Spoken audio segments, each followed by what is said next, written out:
Welcome to కీర్తి వంటిల్లు. ఈరోజు వీడియోలో ఉడికించిన పల్లీలతో చాట్ ఎలా తయారు చేసుకోవాలో చూపిస్తాను. ముందుగా ఒక మిక్సింగ్ బౌల్లోనికి 1 కప్పు పల్లీలు వేసుకోండి. నీళ్లు వేసుకొని పల్లీలని ఒకసారి శుభ్రంగా కడిగి ఆ నీళ్ళన్నీ తీసేయండి.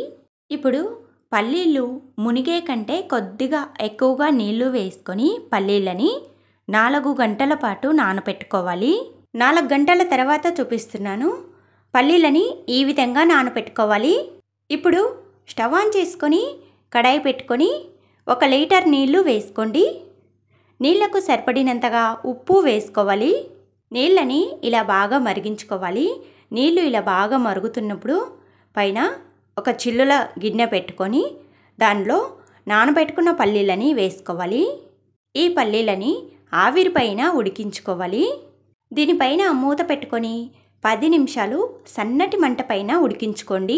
10 నిమిషాలు ఉడికించుకున్న తర్వాత పల్లీలు ఈ విధంగా బాగా ఉడుకుతాయి. ఇలా ఉడికించుకున్న పల్లీలని స్టవ్ ఆఫ్ చేసుకొని కిందికి దింపుకోండి. ఈ ఉడికించుకున్న పల్లీలని ఒక మిక్సింగ్ బౌల్లోనికి వేసుకోవాలి.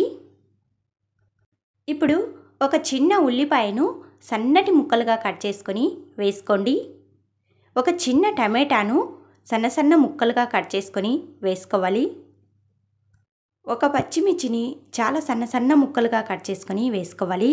1/2 టీ స్పూన్ మిరియాల పొడి, 1/2 టీ స్పూన్ గరం మసాలా పొడి, చిటికెడు ఉప్పు వేసుకోవాలి.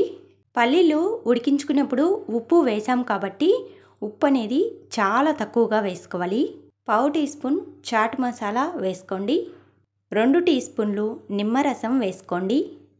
సన్నగా కట్ చేసిన కొత్తిమీర కొద్దిగా వేసుకోవాలి. ఇప్పుడు మొత్తం బాగా కలిసేలా కలుపుకోవాలి. పల్లీ చాట్ ఇలా చేసుకుంటే చాలా హెల్తీగా టేస్టీగా ఉంటుంది. తప్పకుండా ట్రై చేసి ఎలా వచ్చిందో కామెంట్ చేయండి. Thanks for watching.